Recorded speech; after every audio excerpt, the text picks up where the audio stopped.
हे चाम्स, मैं Asif Iqbal physical education teacher. CBSE class 11 के लिए एक न्यू यूनिट स्टार्ट होने वाला है जो कि है unit 8। So as usual each unit को 2 पार्ट्स में डिवाइड कर रहा हूँ, राइट। सो इसको भी पार्ट 1 भी रहेगा, पार्ट 2 भी रहेगा। So up to unit 1 to 7 के लिए आपको लिंक्स चाहिए, then you can check it out in the description में आपको लिंक्स मिल जाएंगे। एंड प्ले लिस्ट में what you can do is, playlist में आप क्लास 11 के लिए चाहिए या क्लास 12 के लिए चाहिए, just select the play list in the channel, आपको ओनली आपके क्लास के रिलेटेड का मिल जाएगा। Okay, right. सो नेक्स्ट आते हैं हम ए टॉपिक में क्या पढ़ने वाले। The name of the topic is fundamentals. देखने वाले किस किस चीज का, अनाटॉमी, फिजियोलॉजी, किन्सियोलॉजी, ये 3 चीज का। Okay, then definition and importance of anatomy, physiology and kinesiology देखने वाले हैं। Then functions of skeleton system, classification of bones and types of joints, ये 2 हम देखने वाले हैं पार्ट 1 में। So okay, and properties and functions of muscles, structure and functions of respiratory system and circulatory system, then equilibrium के बारे में। ये 3 पार्ट जो है ना, हम पार्ट 2 में, ओके, पार्ट 2 में देखने वाले हैं। Hopefully will do it in 30 minutes, right. So before we go into the topic, let's know little about me. So मेरा नाम है आसिफ इकबाल और मुझे 11 years of experience है in teaching physical education. I have also qualified as an assistant professor in physical education. मेरा masters भी complete हुआ है, बैचलर्स भी कंप्लीट हुआ है। कौन से सब्जेक्ट में? फिजिकल एजुकेशन में। So I have done my NIS in athletics certificate course, which is I have done. I am a national medalist, marathon runner, strength and conditioning trainer, pre-level 1 athletics coach as well as motor skill trainer. So this is my qualifications, experience and achievement. So अब let's start the topic. So topic में क्या है? So पहले हम क्या देखने वाले हैं? At the beginning, definition and importance. Anatomy मतलब क्या है, फिजियोलॉजी मतलब क्या है, किन्सियोलॉजी मतलब, ये 3 का मतलब समझने की कोशिश करेंगे। देन उसके बाद हम देखेंगे क्यों समझना चाहिए, इससे हमें क्या फायदा होगा समझने से, right. So anatomy is nothing but, देखिए यार, हर चीज का एक शेप होता है। देखिए, मोबाइल का एक साइज होता है, राइट, एक शेप होता है, एक स्ट्रक्चर होता है, इज इट और नॉट। सेम उसी तरह ये ग्लासेस है, ग्लासेस का भी एक साइज होता है, शेप होता है, स्ट्रक्चर होता है, इट डिफर्स, राइट। एक बॉक्स का भी अलग अलग, सारे बॉक्सेस तो ऐसे ही नहीं रहेंगे, राइट। कुछ क्या करेंगे, रेक्टेंगल में रहेंगे, या नहीं तो कोई अलग बहुत बारीक रहेगा, कोई कुछ मोटा, अलग अलग। हर चीज का एक अलग से स्ट्रक्चर होता है, शेप होता है, इज इट और नॉट। साइज भी अलग होता है एंड लोकेशन तो लाइक ह्यूमन बॉडी में। सो एक ह्यूमन बॉडी का स्ट्रक्चर कैसा है, whether it may be organ का स्ट्रक्चर हो सकता है, फिजिकल पार्ट का भी स्ट्रक्चर हो सकता है, शेप भी, size, location of all the organs of the body. हमारे बॉडी में जितने भी ऑर्गन्स है, देखिए, हार्ट इज हम पढ़ते हैं ना, heart is the size of a fist, right, size of a fist. So उसमें क्या देख रहे हैं, size, location, it is tilted towards the left side, that is the location. Structure क्या है, the heart of the structure is, ऐसे कुछ रहता है ना। सो स्ट्रक्चर के बारे में, शेप, राइट, शेप के बारे में भी हम पढ़ते हैं, स्ट्रक्चर के बारे में, हर चीज के बारे में, कौन सा ऑर्गन कहाँ पे रहता है। लंग्स ऐसे रहते हैं, राइट, लंग्स ऐसे रहते हैं बोल के पढ़ते हैं हम, राइट, ऐसे रहते हैं, इज इट और not. We will be studying like this. अच्छा बोल, तो लंग्स कहाँ पे रहते हैं, be in between the ribs, right, protected by the ribs. So that is the location. What is the size, size it looks like a bean shape, it looks like a bean shape, वो कुछ पढ़ते हैं। उसका shape, structure, हर चीज पढ़ते हैं, हर organ के बारे में, kidneys are in the bean shape, हर ऑर्गन का साइज, शेप, स्ट्रक्चर और लोकेशन के बारे में पढ़ते हैं ना, उससे ही हम कहते हैं anatomy. Anatomy is the study of structure, shape, size and location of all the organs. किस चीज का, ऑर्गन्स का बारे में पता करने वाला ही होता है अनाटॉमी। फिजियोलॉजी क्या होता है, देखिए, आपके ऑर्गन्स है ना, हमने पढ़ा है क्या है, हार्ट का size, shape, structure, location, heart, kidneys, okay. Then उसके बाद लंग्स, हर चीज के बारे में साइज, शेप, स्ट्रक्चर, लोकेशन पढ़े। तो ये कैसे काम करते हैं, हाउ दिस हार्ट कैसे काम करता है, लाइक किसको हम, लाइक ब्लड कहाँ से आता है, हार्ट को कहाँ से बॉडी को ब्लड सप्लाई होता है, रेस्पिरेशन कैसे चलता है, किडनीज कैसे वर्क करते हैं, लंग्स कैसे वर्क करते हैं, ये सब पढ़ते हैं ना। सो अनाटॉमी में क्या देखते हैं, size, shape, structure and location देखते हैं। उसके बाद एक कैसे काम करता है, what is the working system of these organs, human physiology is the study of systems of human body and their mutual relationship. देखिए हार्ट एंड लंग्स मिलकर काम करते हैं, सारे ऑर्गन्स एक के ऊपर एक डिपेंड होता है यार।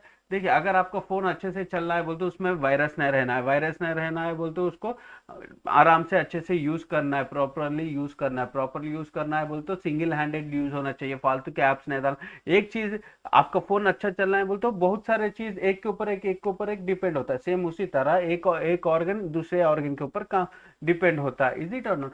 ह्यूमन फिजियोलॉजी मतलब क्या है? Is a study of system of human body. हमारे बॉडी में जो भी ऑर्गन्स है वो कैसे काम कर रहे हैं, उसका सिस्टम क्या है एंड एक दूसरे से कैसे इंटरलिंक है बोल के पढ़ना ही फिजियोलॉजी होता है। राइट, नेक्स्ट आता है किन्सियोलॉजी। किन्सियोलॉजी में राइट, किन्सियोलॉजी है फिजियोलॉजिकल मतलब हमारा बॉडी कैसे काम करता है, बायोकेमिकल मतलब एनर्जी प्रोसेस कैसा है, chemical energy converts into mechanical energy with the help of the muscles, ये कैसे होता है, साइकोलॉजिकली मतलब दिमाग कैसे काम करता है, ये सब बताने वाला ही होता है फिजियोलॉजिकल मैकेनिज्म ऑफ मूवमेंट्स। ये सारे बताने वाला होता है kinesiology. So that is why it is called as an study of motion. So ये कैसे काम करता है सब बोल के बताने वाला ही है। राइट, सो ये क्यों पता करना चाहिए? स्पोर्ट्स में पता करने से क्या फायदा होगा यार? ये तो कम्प्लीटली साइंस हो गया है, दैट टू बायोलॉजी। इतना साइंस क्यों चाहिए स्पोर्ट्स में? चाहिए क्योंकि आगे पता चलेगा। राइट, क्यों इंपॉर्टेंट है हमें अनाटॉमी, फिजियोलॉजी एंड किन्सियोलॉजी? देखिए जब हमें पता चलेगा, anatomy provides the knowledge and structures of various organs. देखिए जब हमें पता चलेगा कि देखिए for example you are playing a cricket खेल रहे हो यार, तो मेल प्लेयर्स क्या करते हैं, गार्ड लगा लेते, they protect themselves with the guard because they want to protect one of the organs. So कौन सा ऑर्गन? रिप गार्ड यहाँ पे लगाते हैं। राइट, क्रिकेट खेलते हैं या फिर हिप गार्ड लगा देते हैं रिप केज प्रोटेक्ट करने के लिए, ताई गार्ड लगाते हैं, मतलब various organs various body parts को प्रोटेक्ट करने। सो कौन सा बॉडी, सो क्रिकेट खेलने में कौन से बॉडी पार्ट को इफेक्ट हो सकता है, या कोई गेम है स्पोर्ट खेलने से कौन से बॉडी पार्ट इंजूर होते सो चांसेस रहते हैं, वो देखकर फुटबॉल में क्या करते, शिन गार्ड लगाते, प्लेयर्स के लिए शिन गार्ड देते जो कि सॉक्स के अंदर लगा लेते, क्योंकि मतलब वो पार्ट इंज्यूर होने के चांसेस बहुत ज्यादा होते हैं। So we will come to know which part will get injured more, so उसके हिसाब से प्लान किया जाता है। So anatomy provides, so various organs के स्ट्रक्चर्स मालूम होने से हम उसका कैसे प्रोटेक्ट करें, क्या करें, ये इससे हेल्प हो जाएगा।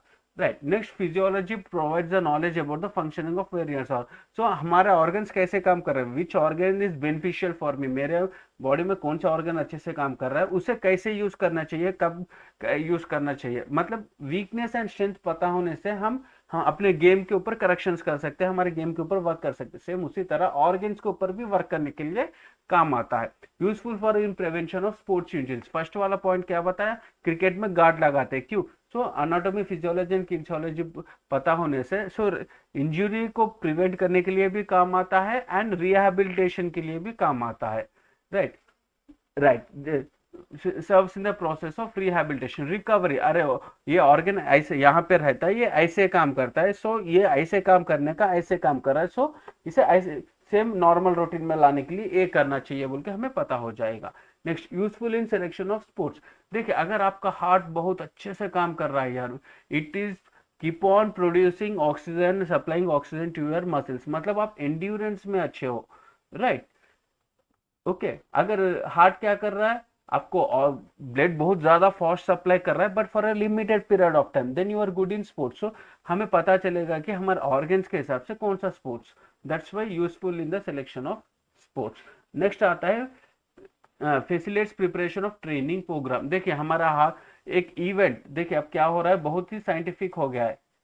राइट, बहुत ही साइंटिफिक हो गया। साइंटिफिक होने से अगर कोई वर्ल्ड रिकॉर्ड रनर है या नहीं तो ओलंपिक मेडल विनर रहता है ना, तो इसे क्या करते हैं, इसका हार्ट वर्किंग कैपेसिटी क्या है, लंग वर्किंग कैपेसिटी क्या है, इसका पैरामीटर्स ले लेते, लेकर क्या करते हैं, डेवलप होते, सो बडिंग स्पोर्ट्स पर्सन के हिसाब से एनालाइज करने की कोशिश करते हैं। सो अरे हाई लेवल पे अगर कोई हाई पीक लेवल पे वर्ल्ड रिकॉर्ड मेंटेन कर रहा है, उसका ऑर्गन्स ऐसे काम कर रहे हैं, तेरे ऑर्गन्स ऐसे काम कर रहे हैं, so you can achieve this. So how we can achieve, ऐसे अचीव करने के लिए तेरे हार्ट है, तेरा लंग्स इतना काम करना, इतना काम करने के लिए हमें क्या करना चाहिए, ट्रेनिंग देना चाहिए, ट्रेनिंग देने से ऐसे काम करेगा। सो अगर कोई एथलीट का ऑर्गन ऐसे काम करे तो then he can give this much of result बोल के उसके हिसाब से हम ट्रेनिंग प्रोग्राम भी प्लान करते हैं। Right, helps to know about chemical changes during exercise. देखिए यार, आपको सेकेंड विन बोल के, ओके, सेकेंड विन बोला जाता है। ये क्या होता है, if you are running 1 km और 800 meters, then you will be having pain at the right side of your, just below the rib cage. इसे क्या कहते हैं, this is because of the change in energy system.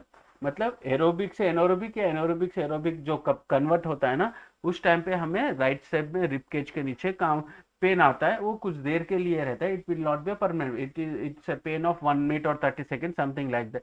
तो ये जो changes होते हैं ना, उससे ही हम केमिकल चेंजेस, तो हमें पता चलेगा कि केमिकल, नॉर्मली क्या था, यहाँ यार मुझे यहाँ पे दर्द दे रहा है बोलकर रोक देते हैं, but it is a chemical changes which has to happen during the exercise. तो हाँ, ये पेन आ रहा है, so it is a temporary pain, it will go off. अगर ये हमें पता होता है ना, then we will be very very careful, we will not give up the event. serves to understand anatomical physiological difference between male and females। देखिए यार, as a coach it is very important to know the limitations and delimitations of male as well as a female athlete। देखिए, male and female को we can compare in few events but we cannot compare in few events। Right, समझ रहे हो ना। अगर weight lifting ले लीजिए, weight lifting mail का अलग से फीमेल का। देखिए, मेल अगर एग्जाम्पल के लिए बता रहा हूँ, 200 kg लिफ्ट कर रहा है, तो फीमेल क्या करेगी, फीमेल के, this is the maximum for the male, for example female के लिए इट माइट बी 170 to 180 होगा, इज इट और नॉट, 180 kg होगा। सो स्ट्रेंथ में थोड़ा differences, because of the centre of gravity is just lower to the females compare to the males. तो थोड़े advantage, कुछ इवेंट्स में एडवांटेजेस होता है मेल्स को, कुछ इवेंट्स में फीमेल्स को एडवांटेजेस होता है। अगर आप स्विमिंग ले लीजिए, स्विमिंग में फीमेल्स को बहुत ज्यादा एडवांटेज होता है कंपेरेटिवली मेल्स। एक एक इवेंट का एक एक रहेगा, ओके। सो हमें पता चलेगा कि फीमेल्स का ऐसा है, फीमेल्स का मैक्सिमम इतना होता है, मेल का मैक्सिमम इतना होता है, सो उसके हिसाब से भी प्लान कर सकते हैं। Helps in providing first aid to sportsman. देखिए, जब हमें हमारे बॉडी के बारे में सब कुछ पता चलेगा ना, ओके, सब कुछ पता चलने से क्या होता है, then we will be treatment अच्छे से दे सकते हैं। अगर हमें पता नहीं होता है कि किसी को पैर दर्द दे रहा है और हम सैराडॉन दे रहे हैं, क्या फर्क पता। अरे वो डॉक्टर को पूछना, अरे ये सर दर्द के लिए सैराडॉन दिए, जब पैर को भी सैराडॉन दे सकते हैं ना, पैर भी दर्द देता है। एक जोक है यार, in Telugu it was there, so like mummy daddy's princess बोल के एक छोटा सा कोई यूट्यूब में या फेसबुक में, so like she got married. So उसमें क्या होता है, वो एज वी नो मिल्क में कर्ड, मिल्क में कर्ड मिलाने से क्या होता है, कर्ड बन जाता है।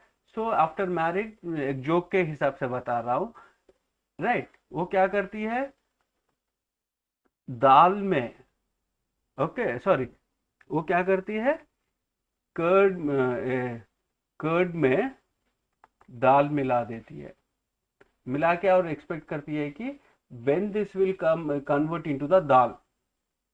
समझ रहे हो ना, मिल्क में दाल डाल देती है।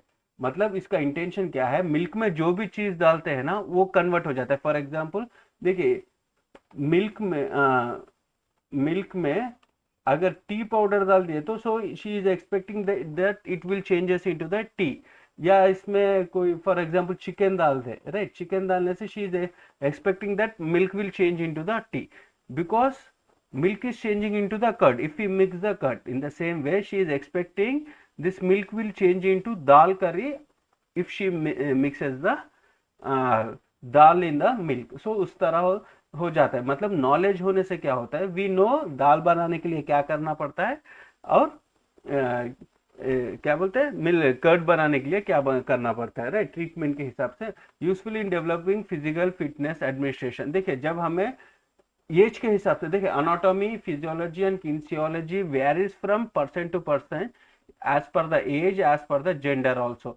देखिए, we can not compare the same category. देखिए फॉर एग्जाम्पल 10 ईयर्स मेल को, 10 ईयर्स मेल को आप एक्सीलेंट 25 पुशअप्स लगा रहे हो, सेम 10 years फीमेल को can we keep 25 pushups, no, we need to keep 20 और 22 पुशअप्स। समझ रहे हो ना। सो ये पैरा में अगर हमें मेल एंड फीमेल का डिफरेंसेस, उनके एबिलिटीज कैपेसिटीज के बारे में पता चलता है, तो फिजिकल फिटनेस का जो चार्ट बनाते हैं ना, कौन कितना करना चाहिए, उसके लिए काम आ जाता है। Aids in sports massage. देखिए अगर हमें पेन आ रहा है, कोई क्रैम्प आ रहा है, आने से क्या करते हैं हम, मसाज करने से रिलैक्स हो जाता है, क्योंकि वहां पे जो भी डेड सेल्स या बैड सेल्स है उसे वहां से हटाने की कोशिश करते हैं मसाज में। तो हमें पता होना चाहिए कि कहाँ पे पकड़ने से क्या क्या होगा, राइट। नेक्स्ट आता है facilitated facilities understanding environmental effects on sports person. देखिए तो यहाँ पे देख, एक एक बॉडी एक एक तरह से रिएक्ट करेगा यार। तो if you have trained in the hot summer और आप एक्सपेक्ट कर रहे हो कि completely Jammu and Kashmir for example, आप आंध्रा में, ओके आंध्रा में बहुत ज्यादा धूप होता है यार, या राजस्थान में बहुत ज्यादा धूप होता है, ही और she has practised very well in Andhra और राजस्थान, ओके अच्छे से प्रैक्टिस कर रहे, can you expect the same performance they will give in Jammu and Kashmir? हाँ नहीं दे पाएंगे, क्योंकि यहाँ का एनवायरमेंट बहुत ज्यादा चेंज है। This people can not give the performance over here, this people can not give the performance here.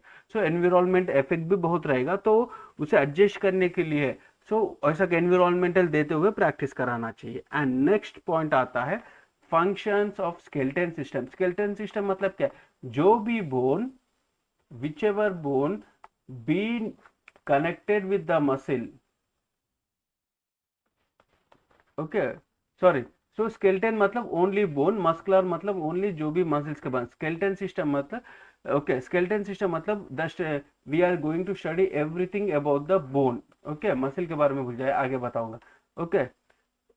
Skeleton system, classification of bones, कितने प्रकार के बोन्स होते हैं और जॉइंट्स कितने प्रकार के होते हैं, ये अब हम देखेंगे, राइट। सो टोटल एक individual at the time of birth,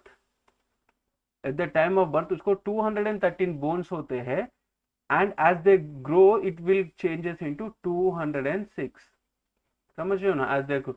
so bone difference in size and shape, bone का साइज बदलते रहता है, शेप भी बदलते रहता है। Bones are joint together by ligaments, right. Bones, देखिए बोन एंड मसिल को joint, so here okay bone और मसिल के बारे में बता रहा था ना, I was sharing about the bone and muscle, right.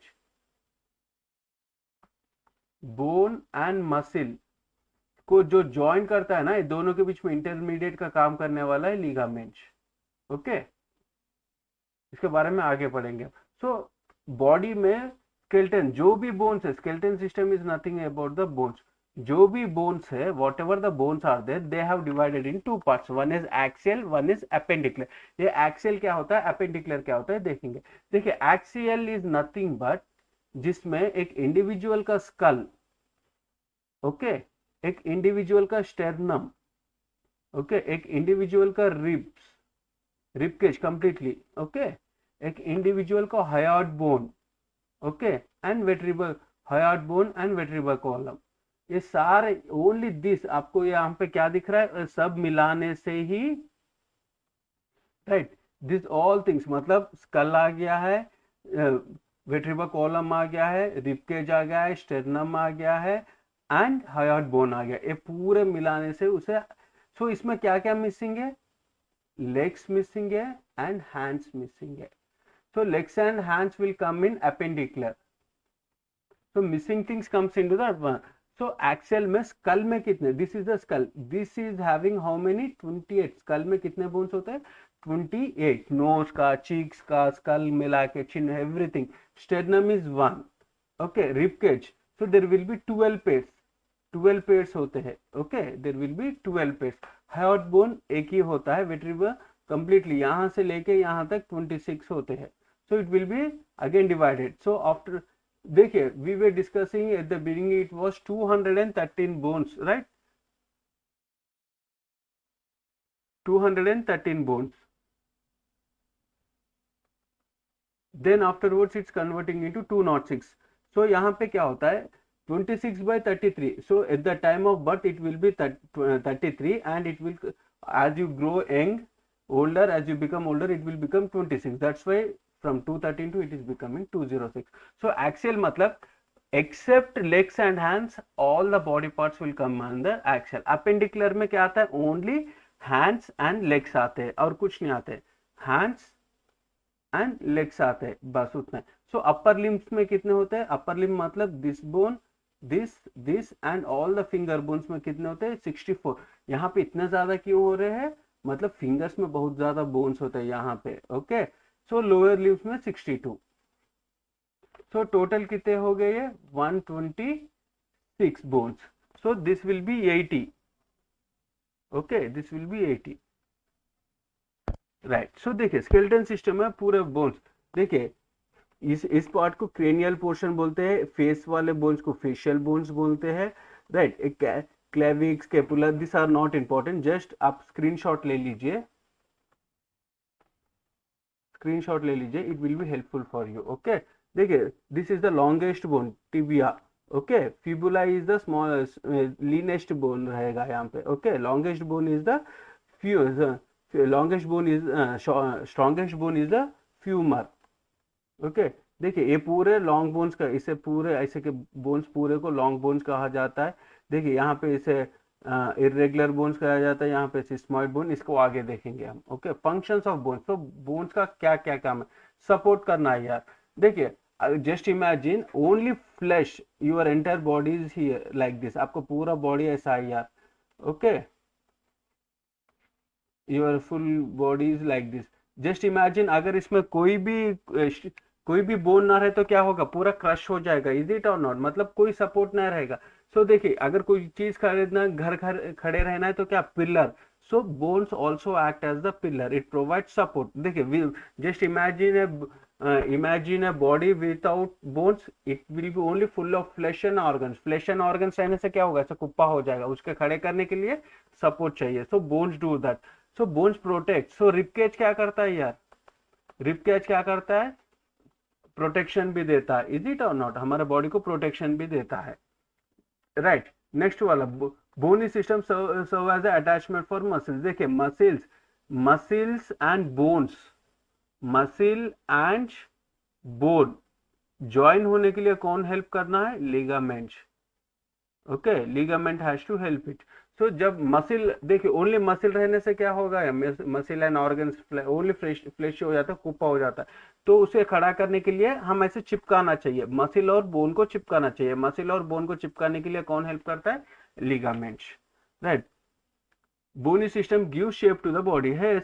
अगर बिना सपोर्ट देता है, सपोर्ट के साथ क्या होता है, ऑटोमेटिक शेप आ जाता है, whatever the bones are in the bones acts as the levers also, yes, no doubt in it. Okay, passive instrument of locomotion, movement के लिए भी बोन्स पक्का चाहिए ही चाहिए, no doubt in it. So classification of bones, there are 5 types of bones, देखते हैं। So long bones का इमेज देखिए, जो भी बोन बड़ा होता है उसे लॉन्ग बोन्स कहते हैं।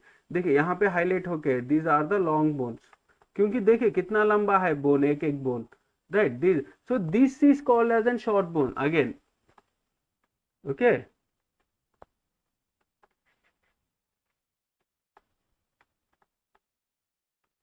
Right, these are the short bones, don't include this, क्योंकि देखिए this is a bone, here to here it's a bone, and again it's a joint here, again it's a joint here, again it's a joint here, joints बहुत ज्यादा है, there are too many joints, but here it is a single without any joint, is it or not, उसे ये से long bone कहा जाता है। What about the short bones, देखिए और एज ऑलरेडी, तो देखिए this is A thumb, right, this is A thumb, thumb में ये वाला part, this is 1, okay, this is 2 and this is 3।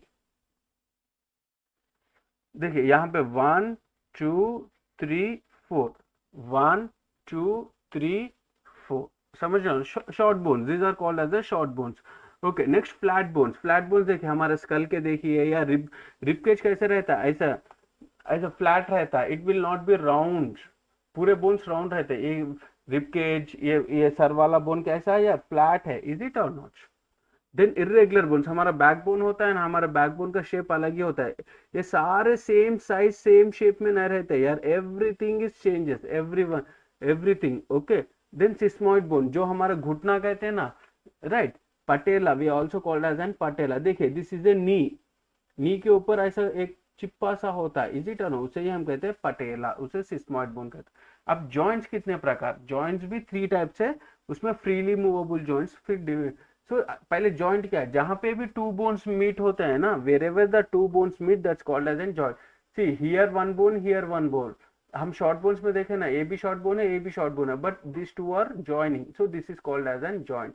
This two are joining here, this is called as an joint. These two are joining here, this is called as an joint. So this is also called as a joint. This is also called, two bones are joining, this is joint. This and this are joints. समझ गए ना? So a joint is the union of only two or of two or more bones of the skeleton. एक या दो bones, देखिए here one bone, here is the one bone, here is the one bone, पर यहाँ पे बहुत सारे bones होते हैं, इज इट और नॉट, बहुत। सो ये दो बोन्स यहाँ पे ज्वाइन हो रहे हैं, सारे बोन्स को ज्वाइन हो रहे हैं, there will be 5 bones like this, ये सारे बोन्स को, ये 2 बोन्स या 5 बोन्स को ज्वाइन हो रहे हैं, दैट्स व्हाई 2 और मोर बोन्स बोला गया। सो क्लासिफिकेशन ऑफ जॉइंट्स में फर्स्ट आता है इमूवेबल। देखिए हमारा स्कल जो होता है ना, it's not a made up of only single bone, this is one bone, this is one, this is one, this is one, this is one, this, पर will the skull bones move? क्या ये move होता है? नहीं move होता है, that's why it is called as an immovable joints. Next, slightly movable joints. देखिए हमारा बैकबोन है यार, we can bend up to somewhat extent but not more. देखिए इतना बेंड होता है क्या? ओनली कितना, थोड़ा सा बेंड होता है, वेरी माइल्ड बेंड होता है, इसलिए that's why it is called as a slightly movable joint. Example is our backbone. Freely movable joints में बहुत सारे आते हैं, ओके आगे देखेंगे फ्रीली मूवेबल में क्या क्या आते हैं। फ्रीली मूवेबल में ball and socket joint, ball and socket joint मतलब ये वाला जॉइंट होता है ना, this joint is called as an ball and socket joint. And hip joint, shoulder and hip को क्या कहते हैं? Ball and socket joint. Next hinge joint, hinge is the this joint. Elbow and knee joint को हम क्या कहते हैं? Elbow and नी को हम कहते हैं हिंज जॉइंट। सैडल जॉइंट को क्या कहते हैं? This is the saddle joint, this is the saddle joint. Pivot joint, this is a pivot joint, मतलब फिक्स होके रहता है, पूरे घूमते हैं। ग्लाइडिंग, ये यहाँ पे जो होते हैं ना, छोटे छोटे बोन्स होते हैं, छोटे छोटे पीसेस होते हैं, दैट रिस्ट एंड एंकल में, उसे ग्लाइडिंग कहते हैं। कॉन्डिलाइट मतलब रिस्ट फिंगर्स, इसे कॉन्डिलाइट कहते हैं। Okay, so thank you very much for the part 1. So let's meet for the part 2. This is one of the most important one. So let's meet again for the part 2. So please take care of yourself and your loved ones. Don't forget to subscribe my channel and share with your friends. Thank you. Bye. Signing off for today.